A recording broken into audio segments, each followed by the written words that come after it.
Meron nga palang magsasaka ng bawang dito sa lugar na ito. Kailangan namin ng tulong mo. Baka pwede mo ako pautangin ng bawang. Wala kasi ako dalang pera. Pero kasama ko si Haring Lamok. Ayaw ko sana magpautang dahil galing sa Bombay ang puhunan ko. Hindi pa ako nakakabawi sa puhunan. Sa pataba at iba pa. Pero dahil kasama nyo pala si Haring Lamok, sige, bigyan ko kayo. Ilang kilo ba kailangan nyo? Saan nyo pala gagamitin? Kaunti lang naman kailangan namin. Pangkwentas lang sa kasama namin. Gusto mo ba siyang makita? Nasa labas sila. Puntahan natin.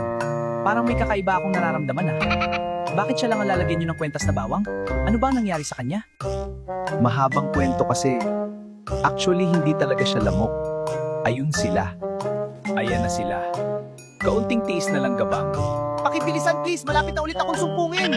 Magandang gabi po, Haring Lamok. Sino po ba ang susuotan natin ng kwentas na bawang? Handa po ako na ibigay itong suot ko para hindi na po tayo maghabi. Magandang gabi rin sa iyo. Pero mas gaganda ang gabi namin kapag umayos na ang kalagayan ni Gabang. Ano yan? Ayaw ko sa amoy niyan!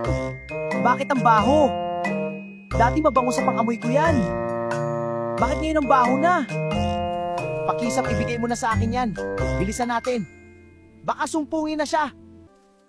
Ito na po, Haring Lamok. Sinabing ilayo nyo sa akin yan eh. Ilayo nyo sa akin! Huwag kang matakot, Gabang. Para sa iyo itong ginagawa namin.